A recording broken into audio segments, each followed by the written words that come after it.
मंडला जिले में कथित नक्सली एनकाउंटर को जहां आदिवासी संगठनों में लेकर आक्रोश देखा जा रहा है, वहीं कांग्रेस सहित अन्य दलों ने प्रदेश सरकार को घेरना शुरू कर दिया है।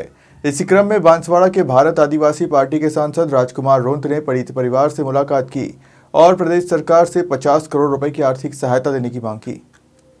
9 मार्च को मंडला जिले के राष्ट्रीय उद्यान कान्हा के चिमटा कैंप में हुए कथित नक्सली एनकाउंटर मामले के बाद राजनीति गरमाई हुई है।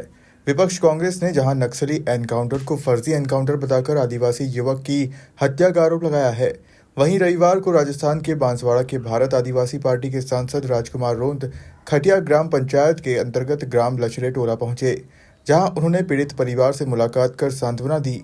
वहीं मीडिया से चर्चा करते हुए एनकाउंटर को लेकर पुलिस प्रशासन पर जमकर निशाना साधा। सांसद राजकुमार रोंत ने कहा, यह घटनाक्रम मानव समाज के लिए शर्मनाक है, जिसके लिए उन्होंने संसद में आवाज उठाने की बात कही। वहीं पीड़ित परिवार को 10 लाख रुपए की आर्थिक सहायता को नाकाफी बताते हुए शासन से 50 करोड़ की आर्थिक सहायता देने के साथ ही परिवार के बच्चों के भरण पोषण और शिक्षा की जिम्मेदारी लेने की मांग की। क्या है पूरा मामला, क्या देखा आपने? देखो, इस भारत देश के अंदर कई मुद्दे फटाक से हाईलाइट हो जाते हैं, फटाक से सरकारें संज्ञान में ले लेती है, लेकिन ये जो एक बड़ा घटनाक्रम हुआ है पूरे देश के लिए शर्मनाक घटनाक्रम है। ये आदिवासी समुदाय के अंदर बेगा समूह जो भारत देश का एक राष्ट्रीय मानव का दर्जा मिला हुआ है, जिस तरह से राष्ट्रीय पक्षी राष्ट्रीय पशु का जो दर्जा दे रखा है, इस तरह से राष्ट्रीय मानव का दर्जा बेगा समुदाय को दे रखा है। 2012 के अंदर इस राष्ट्रीय मानव का दर्जा देने के पीछे सरकार का, सामाजिक संगठनों का उद्देश्य यही था कि ये जनजाति लुप्त होती जा रही है, ये जनजाति मुख्य धारा से दूर जंगलों में अपना जीवन यापन करती है। आज बड़े दुख के साथ मुझे कहना पड़ रहा है, मेरा संसदीय क्षेत्र बांसवाड़ा डूंगरपुर राजस्थान है। मैं भारत आदिवासी पार्टी से सांसद हूं। मैं विधानसभा में पहले, आज लोकसभा में आदिवासी और देश के मूलवासियों, एसटी एससी ओबीसी गरीब तबके की आवाज को लेके मैं लड़ता आ रहा हूं, हमारी पार्टी भी लड़ती आ रही है। जैसे हमें जानकारी मिली 12 तारीख को कि मध्य प्रदेश के अंदर बेगा समुदाय, जिसको एक फर्जी नक्सली मुठभेड़ के अंदर मारा गया, जब हम वहां से सोशल मीडिया के माध्यम से, फोन के माध्यम से इसके तह तक गए और ये जानकारी मिली कि एक गरीब परिवार का व्यक्ति जो अपना जीवन यापन करने के लिए, और बेगा समुदाय का एक विशेष ये रहा है कि वो जंगलों से जाके जड़ी बूटियां लाके, लकड़ियां लाके, गूंद लाके अपना जीवन यापन करता है। वो सुबह 10 बजे 9 मार्च को सुबह 10 बजे अपने घर से निकला और 3-4 घंटों के बाद जंगल में कोई फर्जी नक्सली मुठभेड़ के नाम से इसको मार दिया गया। एक गंभीर मामला और जो शक का दायरा जो पहली प्रायोरिटी में आता है कि 9 तारीख की घटनाक्रम, परिवार 3 से 4 दिन ढूंढता रहा, इसकी पत्नियां दर दर भटकती रही, पूरा परिवार दर दर भटकता रहा और अंतिम में जाके पुलिस थाने में जाके रिपोर्ट दिया कि मेरा पति गायब हो गया, लापता की रिपोर्ट दी। इसके बाद पुलिस कहती है कि आप जाओ हॉस्पिटल में।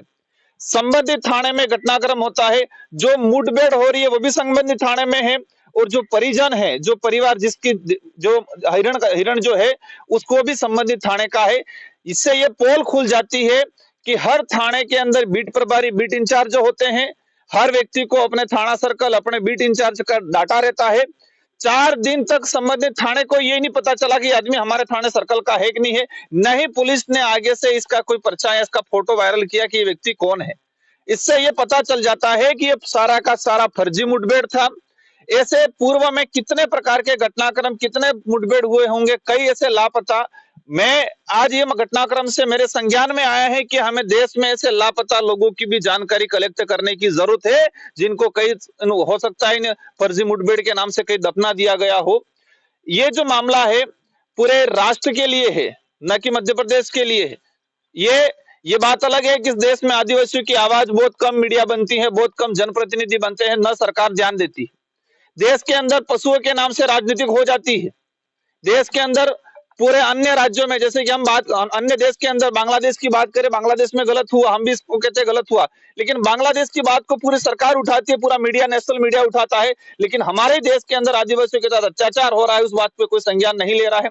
मैंने खुद ने लोकसभा में आज सवाल उठा के निकाला है कि पिछले 8-10 सालों के अंदर 1,500 के आसपास आदिवासी फर्जी मुठभेड़ में मारे गए हैं, इससे 4-5 राज्यों के अंदर। लेकिन ये जो मामला है बड़ा गंभीर मामला है, क्योंकि बेगा समुदाय से आता है। मेरी कोशिश रहेगी क्योंकि मध्य प्रदेश की सरकार इस मामले को दबाना चाहती है। जिन लोगों ने इसको मारा उन्हीं लोगों से जांच करा रही है।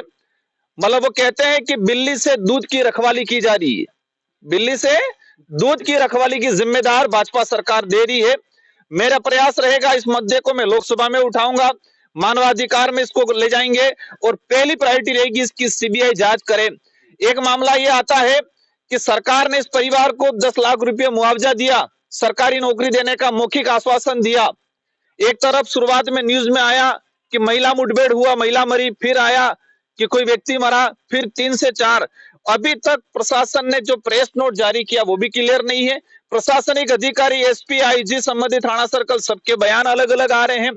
मतलब इस पे कोई डाउट ही नहीं है कि फर्जी नहीं है। सरकार को स्वीकार कर लेना चाहिए, जो जिम्मेदार अधिकारी हैं, जो इसके इंचार्ज थे, जो यहाँ का एसपी था, उनको सस्पेंड करना चाहिए, उन पे कानूनी कार्रवाई होनी चाहिए और इन पे मर्डर का मुकदमा दर्ज होना चाहिए और राष्ट्रीय मानव का दर्जा है तो वो धारा भी लग के इन पे कड़ी से कड़ी पूरी जो टीम में गए थे उन सब पे कानूनी कार्रवाई होनी चाहिए। उसको लेके भारत आदिवासी पार्टी पुरजोर तरीके से आवाज उठाएगी। आज हम यहाँ पे आए अतिश्री होगी ऐसा नहीं है, इस बात को लेके हम लड़ेंगे, सड़कों पे भी लड़ेंगे, सदन में भी लड़ेंगे, मानवाधिकार आयोग में भी लड़ेंगे और सरकार से मैं स्वयं गृह मंत्री अमित शाह जी से मुलाकात करके इस मामले को सीबीआई से जांच कराने की प्रयास करूंगा। बिल्कुल, जैसे मैंने भी इसको डीपली जानकारी लिया कि हम भी कई देखते हैं कि किस तरह से इनकाउंटर होते हैं, क्या होता है। जब भी कोई मुठभेड़ होता है, आमने सामने फायरिंग होती है तो दोनों में टकराव होता है, जोरदार तरीके से आदमी भागने की कोशिश करता है, भागने के बाद उसको गोली लगती है तो किस तरीके से गिरता है वो अलग व्यू होता है। ये जो घटनाक्रम में प्री प्लान है, पहले उसको टॉर्चर किया गया है, पहले उसको मारा गया है बहुत बुरी तरीके से, लातों गुस्सों से मारा गया है क्योंकि उसके पूरे शरीर पे चोटें आई है। जो दूर से फायरिंग हुई, क्योंकि मीडिया में एक वीडियो आया था जो शायद पुलिस प्रशासन ने वायरल किया था कि दूर लाश पड़ी है, दिखाई दे रही है लेकिन उसके पास जा नहीं रही, इतनी दूरी है। एसएलआर, एलएमजी कौन सी गन थी इनके पास, 200-300 रेंज होती है, 300-400, इतना रेंज में जाने के लिए भी उनको ये परेशानी आ रही थी कि वहां तक उसको पहचान नहीं पा रहे पुरुष है कि महिला है। पहले बयान ये आया कि वो दूर था, इसलिए कितना दूर था, 5 किलोमीटर तो था नहीं। तो ये एक संज्ञान लेने की जरूरत है और सारे शरीर पे इसके मतलब वो कहते हैं लातों गुस्से के निशान है। इसकी गर्दन भी हल्की मरोड़ी गई लग रही है, इसके चेहरे पे लग रहा है कि जो जूते से उसको मारा गया है। उसको टॉर्चर करके उसको लगा या तो वो मर गया, मरने के बाद उनको लगा कि इसको गोली मारी जाए ताकि इसको फर्जी इनकाउंटर शो किया जाए। ये प्री प्लान हुआ है, क्लियर दिख रहा है कि ये फर्जी मुठभेड़ है। बस सवाल यही पैदा होता है क्या सरकार इसको मान रही कि नहीं मान रही है, और सरकार इसको मान रही कि नहीं मान रही है, और सरकार इनको मान के आदिवासियों को, निर्देश आदिवासियों को जिस तरह से नक्सली के नाम से मारने का प्रयास किया जा रहा है, अभियान चलाया जा रहा है, इस पे सरकार संज्ञान लेके जो दोषी अधिकारी इस पे कार्रवाई करती कि नहीं करती है, ये अब तक सरकार को कर देना चाहिए था। अब तक हमें यहाँ पर आने की जरूरत नहीं थी, ना ही विपक्षों की इस बात को उठाने की जरूरत नहीं थी। सरकार स्वयं संज्ञान लेके जो दोषी अधिकारी थे उस पर कार्रवाई करे। और मैं पीड़ित परिवार के लिए सरकार से कहना चाहूंगा कि सरकार के एक मंत्री का बयान आया है कि अगर वो निर्दोष पाया गया तो मैं 1 करोड़ रुपया दूंगा। 1 करोड़ से काम नहीं चलेगा, आपको 50 करोड़ रुपया देना पड़ेगा। और परिवार में 5 बच्चे हैं, 5 बच्चे और उनका भाई है, उनका पूरा भरण पोषण का, उनका एजुकेशन का, उनका भविष्य में नौकरी की पूरी जिम्मेदारी लेनी पड़ेगी सरकार को। तभी भविष्य में कोई घटनाक्रम, ऐसी घटनाक्रम करने से पहले 10 बार पुलिस फोर्स सोचेगी। जंगल में कोई भी दिखा आदिवासी, ये आदमी बताते कुल्हाड़ी लेके गया, पानी की बोतल लेके गया, ये हजारों सालों से ट्रेड रहा हुआ है कि जो भी आदिवासी समुदाय जंगल में अपने जड़ी बूटियां कुछ लेने गया तो कुल्हाड़ी साथ में लेता है, उसका हथियार नहीं, वो उसका आभूषण है, वो साथ में पानी लेता है। और इसी ट्रेड के तहत ये भाई भी हमारे वही गया था, लेकिन पुलिस ने न तो कुल्हाड़ी बताई है, न ही पानी की बोतल बताई है, उसकी ऐसी अनजान पता नहीं ये राइफल लाके रख दी है। मेरा एक सवाल ये भी है आपकी मीडिया के माध्यम से कि आदिवासियों के साथ जो जिस तरह से घटनाक्रम होते हैं और फर्जी जो रिवॉल्वर लाके या बंदूकें लाके रख दी जाती है, वो कहां से आ रही है? ये भाई जहां तक हमें जानकारी मिली है कि मंडला जिले से बाहर भविष्य में कभी नहीं गया है, अब पैदा होने के बाद अपने जिले से बाहर कभी नहीं गया है। तो इस तरह के हथियार कहां से आ रहे हैं? जितने जो नक्सली मुठभेड़ में हथियार प्राप्त हो रहे हैं वो जो विदेशी हथियार हैं, तो कहां से आ रहे हैं? उस तक आज तक सरकार क्यों नहीं जा रही है? उस तक खोज क्यों नहीं कर रही है? ये मुझे जहां तक लगता है कि बड़े उद्योगपतियों को आदिवासी इलाके की जमीन सौंपने का अभियान है। आदिवासियों को जंगलों के नाम से डर घुसाने का अभियान है और बड़े उद्योगपतियों को फायदा पहुंचाना और आदिवासियों को नक्सली के नाम से मारने का अभियान सरकार चला रही है। लेकिन देश में अब जागरूकता आ गई है और आदिवासी समुदाय अब लड़ना सीख गया है और साथ ही देश के अंदर मानवता में विश्वास करने वाला हर समुदाय का व्यक्ति इस बेगा समुदाय के साथ खड़ा आज है और रहेगा और उस बात को हम पुरजोर तरीके से देश लेवल पे उठाएंगे। भारत आदिवासी पार्टी के सांसद राजकुमार रोंत के साथ बड़ी संख्या में आदिवासी संगठन के पदाधिकारी और कार्यकर्ता मौजूद रहे, जहां उन्होंने पीड़ित परिवार को न्याय दिलाने के लिए सड़क पर उतरने की बात कही है। मंडला से सलीम खान की रिपोर्ट।